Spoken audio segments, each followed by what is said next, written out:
second as well. Now you're going to see some interesting sets on the part of Washington State. Weaver in the middle of the floor. They're going to try to freeze it a little bit. Low for three. Now they're going to blow this play dead. Well, Baines got fouled when he was setting the screen, got whacked.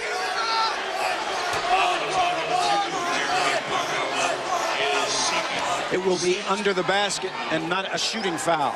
Second on Pargo. And Lowe will trigger it in. 4 minutes to go. Weaver. What a reverse. Aaron Weaver. Are you kidding me? Oh, my goodness. Talk about a clutch shot. Kyle Weaver now with 5 points here in their second half. Pick and pop coming. Downs lost it. And Austin Day fouled going up. 3:37 to play here in Spokane. Washington State clinging to a 4-point lead.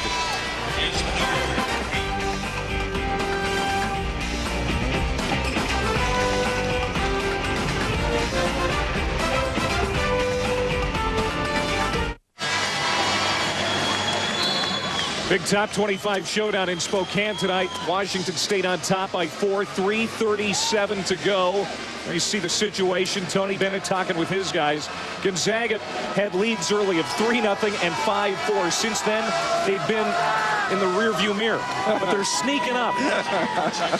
I'll tell you, they snuck up and they had it in control. It looked like the momentum was going to carry them into the lead, but the experience of Washington State, mainly in the form of Kyle Weaver, did not let that happen. Austin Day at the line, shooting 2. Austin Day will shoot 2.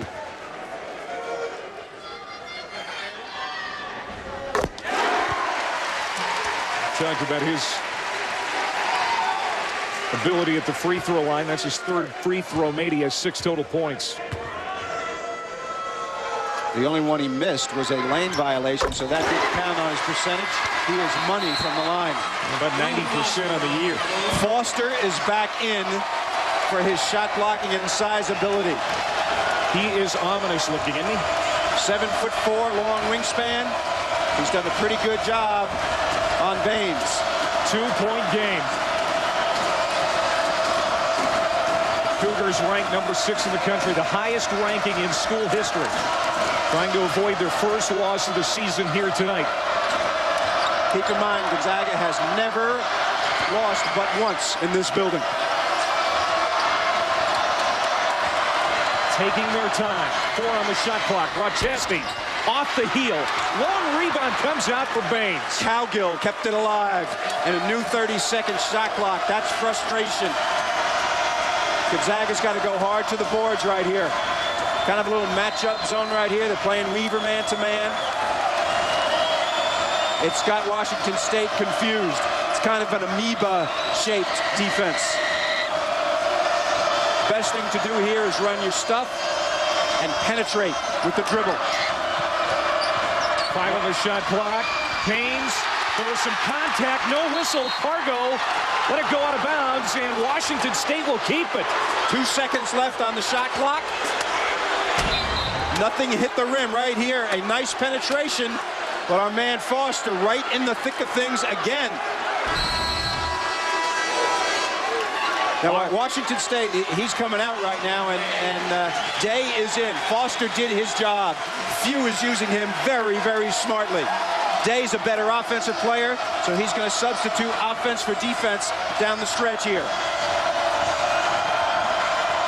Low, long 3. No. Tipped up. Weaver's there. The ever-present senior. Boy, I'll tell you what, he's not number 1 in the stat book, but if you are a fan of Washington State, he's number 1 in your heart, I'll tell you that. He does everything. He's got 12 now, 7 here in the second half. Not the least of which is lockdown on Bolden, who's a very good offensive player. We've hit the 2-minute mark. Day for 3. He's been cold tonight from the field. Washington State in control right now with 1:50 to go. They will milk the clock. Two-possession game right now for the Zags. Tony Bennett directing from the sideline. Weaver found a lane. Pendergraft takes it away. They got 5-on-4. Weaver's late, but they wait. Thought about the three. Now whistle and a timeout called by Mark Few. I think that's wise on Mark Few's part. He is a very good coach after timeouts of getting good shots for his team. Usually when someone's pressuring them, they will go backdoor with Pendergraft. This is not a situation where Washington State would be pressuring, so they got to look for something else. I look for a pick and pop between Downs and Pendergraft here, or you get Jeremy Pargo penetrating into the lane and trying to create. Certainly you don't want to put it in Bolden's hands. He hasn't shown any indication that he can hit anything tonight. Well, that's because Weaver is draped all over him, right? That's the problem for him. Well, they've got one loss in this building. It came last year at the hands of Santa Clara. That snapped a 50-game home court winning streak going back to the old building. Was Steve Nash playing in that game? He might have been.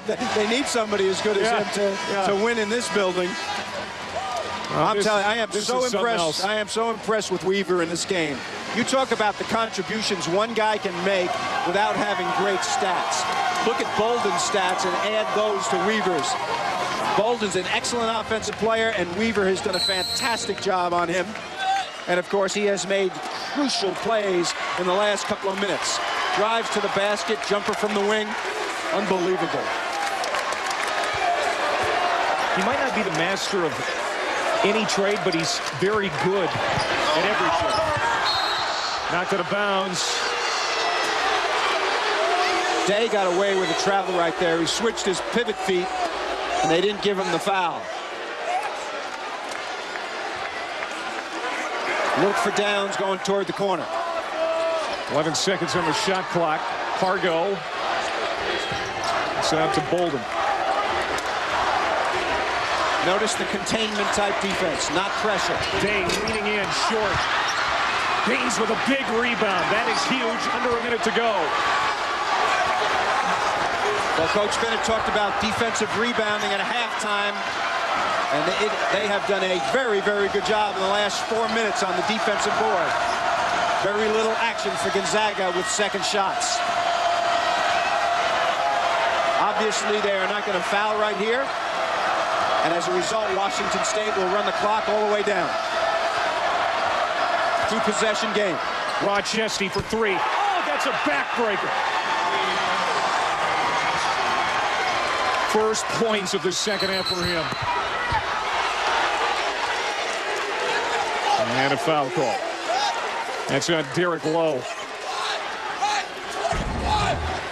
Here's Taylor Rochester, huh? The backup.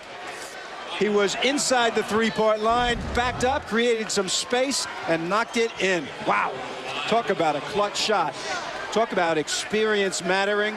Talk about going to a place where it's difficult to win and coming up with poise. Wow.